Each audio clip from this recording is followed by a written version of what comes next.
ಶ್ರೀ ಗಣಪತಿ ಶಾರದಾ ಗುರುಭ್ಯೋ ನಮಃ. ಉತ್ತರಂ ಯತ್ ಸಮುದ್ರಸ್ಯ ಹಿಮಾದ್ರೇಶ್ಚೈವ ದಕ್ಷಿಣಂ ವರ್ಷಂ ತದ್ ಭಾರತಂ ನಾಮ ಭಾರತೀಯತ್ರ ಸಂತತಿ. ಶ್ರೋತೃಗಳಿಗೆ ಶ್ರೀ ಸ್ಕಾಂದ ಮಹಾಪುರಾಣದ 3ನೇ ಬ್ರಹ್ಮಖಂಡದ ಸೇತು ಮಹಾತ್ಮ್ಯದಲ್ಲಿ ರಾಮನಿಗೆ ಬ್ರಹ್ಮಹತ್ಯೋತ್ಪತ್ತಿ ಹೇತು ನಿರೂಪಣವೆಂಬ 47ನೇ ಅಧ್ಯಾಯಕ್ಕೆ ಸ್ವಾಗತ. ಋಷಿಗಳು ಕೇಳುತ್ತಾರೆ, ಸೂತ, ರಾಕ್ಷಸನಾದ ರಾವಣನನ್ನು ಕೊಂದುದರಿಂದ ಮಹಾತ್ಮನಾದ ರಾಮನಿಗೆ ಬ್ರಹ್ಮಹತ್ಯೆಯು ಹೇಗೆ ಸಂಭವಿಸಿತು? ಬ್ರಾಹ್ಮಣನನ್ನು ವಧಿಸಿದರೆ ಬ್ರಹ್ಮಹತ್ಯೆಯುಂಟಾಗುವುದು. ರಾವಣನು ಬ್ರಾಹ್ಮಣನಲ್ಲ. ಆ ಕ್ರೂರ ಬ್ರಹ್ಮಹತ್ಯೆಯು ಹೀಗೆ ಉಂಟಾದುದು ಹೇಗೆ? ಅದನ್ನು ಶ್ರದ್ಧೆಯಿಂದ ನಮಗೆ ಹೇಳು. ಹೀಗೆ ನೈಮಿಷಾರಣ್ಯವಾಸಿಗಳಾದ ಮುನಿಗಳು ಕೇಳಲು ಸೂತನು ಅವರ ಪ್ರಶ್ನೆಗೆ ಶ್ರೇಷ್ಠವಾದ ಉತ್ತರವನ್ನು ಹೇಳಲಾರಂಭಿಸಿದನು. ಶ್ರೀ ಸೂತನು ಹೇಳುತ್ತಾನೆ, ಎಲೈ ಬ್ರಾಹ್ಮಣರೇ, ತೇಜಸ್ವಿಯಾದ ಪುಲಸ್ತ್ಯನೆಂಬ ಬ್ರಹ್ಮಪುತ್ರನಿದ್ದನು. ಅವನಿಗೆ ವಿಶ್ರವಸ್ಸೆಂದು ಪ್ರಸಿದ್ಧನಾದ ಮಗನು ಹುಟ್ಟಿದನು. ಪುಲಸ್ತ್ಯನ ಮಗನಾದ ವಿಶ್ರವಸ್ಸು ಬಹುಕಾಲ ದೇವತೆಗಳಿಗೂ ಮಾಡಲಾಗದ ತಪಸ್ಸನ್ನು ಆಚರಿಸಿದನು. ಅವನು ತಪಸ್ಸನ್ನು ಮಾಡುತ್ತಿರಲು ಸುಮಾಲಿ ಎಂಬ ರಾಕ್ಷಸನು ಪಾತಾಳದಿಂದ ಬಂದು ಭೂಲೋಕದಲ್ಲೆಲ್ಲ ಸಂಚರಿಸಿದನು.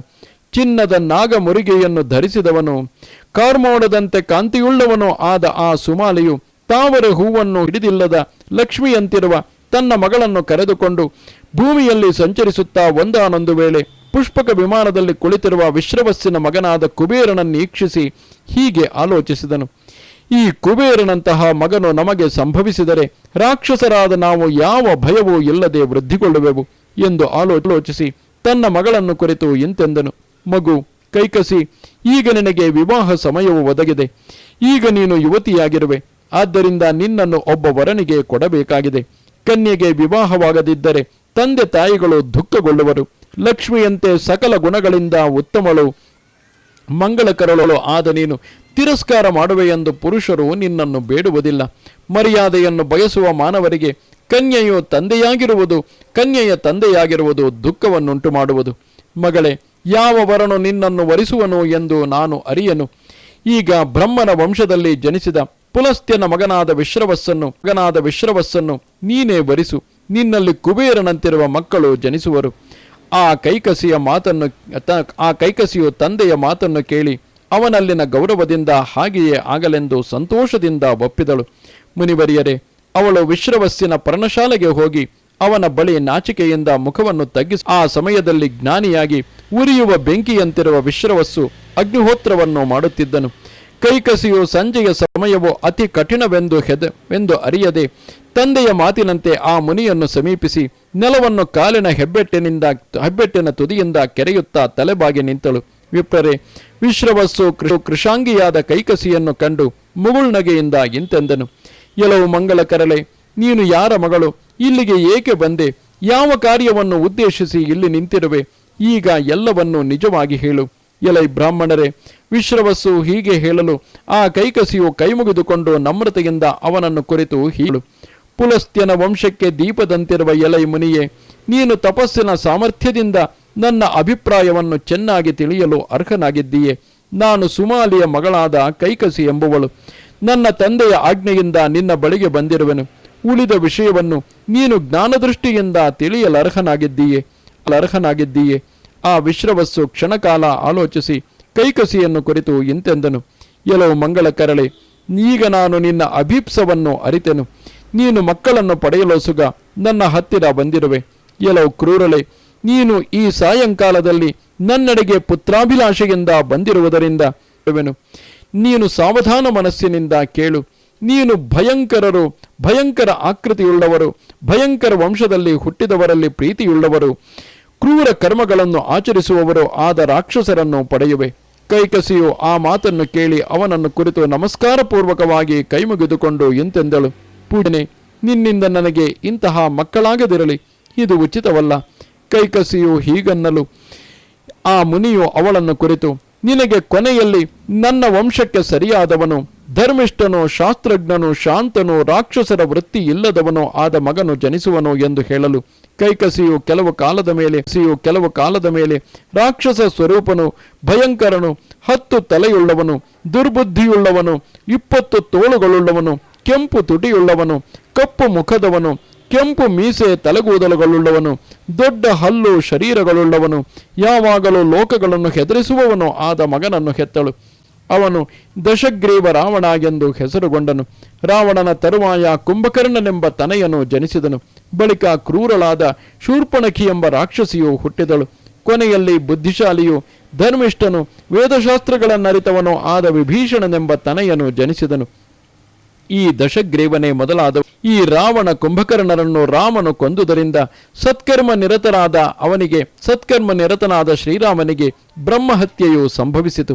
ಎಲೈ ದ್ವಿಜವರಿಯರೇ, ಆದ್ದರಿಂದಲೇ ರಾಮನು ಆ ಬ್ರಹ್ಮಹತ್ಯೆಯ ಶಾಂತಿಗಾಗಿ ರಾಮೇಶ್ವರ ಲಿಂಗವನ್ನು ವೇದೋಕ್ತ ವಿಧಿಯಿಂದ ಪ್ರತಿಷ್ಠೆ ಮಾಡಿದನು. ಹೀಗೆ ಲೋಕ ಮನೋಹರನು ಬುದ್ಧಿವಂತನೂ ಆದ ರಾಮನಿಗೆ ರಾವಣನ ವಧೆಯಿಂದ ಬ್ರಹ್ಮಹತ್ಯೆಯು ಉಂಟಾಯಿತು. ಎಲೈ ಮುನಿಗಳೇ, ಈ ಬ್ರಹ್ಮಹತ್ಯೆಯ ನಿವಾರಣೆಗಾಗಿ ರಾಮನು ರಾಮನಾಥಲಿಂಗವನ್ನು ಸ್ಥಾಪಿಸಿದನೆಂಬ ಸಂಗತಿಯನ್ನು ಸಕಾರಣವಾಗಿ ನಿಮಗೆ ಹೇಳಿರುವೆನು. ಅಯ್ಯ ಬ್ರಾಹ್ಮಣರೇ, ಅತಿ ಧರ್ಮಿಷ್ಠನಾದ ರಾಮನು ಹೀಗೆ ಲಿಂಗವನ್ನು ಪ್ರತಿಷ್ಠೆ ಮಾಡಿ ಸೀತಾ ಲಕ್ಷ್ಮಣರೊಡನೆ ತಾನು ಧನ್ಯನಾದೆನೆಂದು ತಿಳಿದನು.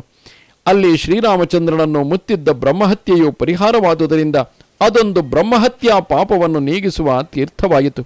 ಅಲ್ಲಿ ಮಿಂದರೆ ಅತಿಶಯ ಪುಣ್ಯ ಉಂಟಾಗಿ ಬ್ರಹ್ಮಹತ್ಯೆಯು ಪರಿಹಾರವಾಗುವುದು. ಅಲ್ಲಿ ಈಗಲೂ ರಾವಣನು ಕಾಣುತ್ತಾನೆ. ಅದರ ಮೇಲ್ಭಾಗದಲ್ಲಿ ನಾಗಲೋಕದ ದೊಡ್ಡ ಬಿಲವಿದೆ. ಸೀತಾಪತಿಯು ರಾವಣನ ವಧೆಯಿಂದ ಉಂಟಾದ ಬಲಿಷ್ಠವಾದ ಬ್ರಹ್ಮಹತ್ಯೆಯನ್ನು ಆ ಬಿಲದಲ್ಲಿ ಪ್ರವೇಶಗೊಳಿಸಿದನು. ಆ ಬಿಲದ ಮೇಲಿನ ಉತ್ತಮ ಮಂಟಪವನ್ನು ನಿರ್ಮಿಸಿ ರಕ್ಷಣೆಗಾಗಿ ಭೈರವನನ್ನು ಸ್ಥಾಪಿಸಿದನು. ಭಯಂಕರವಾದ ಆ ಬ್ರಹ್ಮಹತ್ಯೆಯು ಭೈರವನ ಆಜ್ಞೆಯಿಂದ ಹೆದರಿ ಮೇಲಕ್ಕೆ ಬರಲು ಸಮರ್ಥವಾಗಲಿಲ್ಲ. ಅದು ತನ್ನ ಪ್ರಯತ್ನವು ಏನೂ ಸಾಗದೆ ಅದೇ ಬಿಲದಲ್ಲಿ ಗೆದ್ದಿತು. ರಾಮನಾಥಲಿಂಗದ ಬಲಗಡೆಯಲ್ಲಿ ಆನಂದರೂಪಿಣಿಯಾದ ಶಿವನ ಅರ್ಧಾಂಗಿ ಗಿರಿಜೆಯು ನೆಲೆಸಿರುವಳು. ರಾಮೇಶ್ವರನ ಎರಡು ಪಾರ್ಶ್ವಗಳಲ್ಲಿಯೂ ಸೂರ್ಯ ಚಂದ್ರರು, ಮುಂದೆ ಅಗ್ನಿಯೂ ಇರುವರು. ಪೂರ್ವ ದಿಕ್ಕಿನಲ್ಲಿ ಇಂದ್ರನು, ಆಗ್ನೇಯದಲ್ಲಿ ಅಗ್ನಿಯು, ದಕ್ಷಿಣದಲ್ಲಿ ಸೇವಕನಾದ ಯಮನು ಇರುವರು. ನೈಋತ್ಯದಲ್ಲಿ ನಿರರತಿಯು, ಪಶ್ಚಿಮದಲ್ಲಿ ವರುಣನು ಆ ರಾಮೇಶ್ವರನನ್ನು ಭಕ್ತಿಯಿಂದ ಸೇವಿಸುತ್ತಿರುತ್ತಾರೆ. ವಾಯವ್ಯದಲ್ಲಿ ವಾಯುವು, ಉತ್ತರದಲ್ಲಿ ಕುಬೇರನು, ಈಶಾನ್ಯದಲ್ಲಿ ಈಶ್ವರನು ಇರುವರು. ಮಹೇಶ್ವರನ ಪುತ್ರರಾದ ಗಣೇಶ ಕುಮಾರಸ್ವಾಮಿಯವರು ತಮ್ಮ ತಮ್ಮ ಸ್ಥಳದಲ್ಲಿ ನೆಲೆಸಿರುವರು. ವೀರಭದ್ರನೇ ಮೊದಲಾದ ಮಹೇಶ್ವರನ ಗಣಗಳು ತಮ್ಮ ತಮ್ಮ ಸ್ಥಾನದಲ್ಲಿ ಇರುವರು.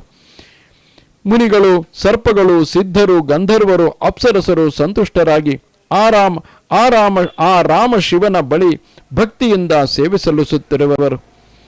ರಾಮಚಂದ್ರನು ರಾಮೇಶ್ವರನ ಪೂಜೆಗಾಗಿ ಬಹುಮಂದಿ ಶ್ರೋತ್ರಿಯರಾದ ಬ್ರಾಹ್ಮಣರನ್ನು ಸ್ಥಾಪಿಸಿದನು. ರಾಮನು ಸ್ಥಾಪಿಸಿದ ಈ ಬ್ರಾಹ್ಮಣರನ್ನು ಹವ್ಯ ಕವ್ಯಗಳಿಂದ ಪೂಜಿಸಬೇಕು.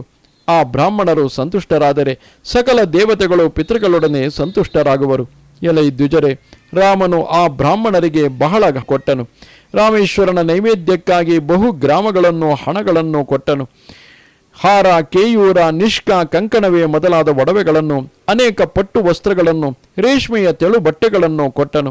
ಪವಿತ್ರವಾದ ಗಂಗೆ, ಯಮುನೆ, ಸರಯು, ಸರಸ್ವತಿ ನದಿಗಳು ಈ ಸೇತುವೆಯಲ್ಲಿ ತಮ್ಮ ಪಾಪಶಾಂತಿಗಾಗಿ ರಾಮೇಶ್ವರನನ್ನು ಸೇವಿಸುತ್ತಿವೆ. ಈ ಅಧ್ಯಾಯವನ್ನು ಪಠಿಸಿದವನು, ಕೇಳಿದವನು ಸಕಲ ಪಾಪ ಮುಕ್ತನಾಗಿ ಹರಿಯ ಸಾಯುಜ್ಯವನ್ನು ಪಡೆಯುವನು.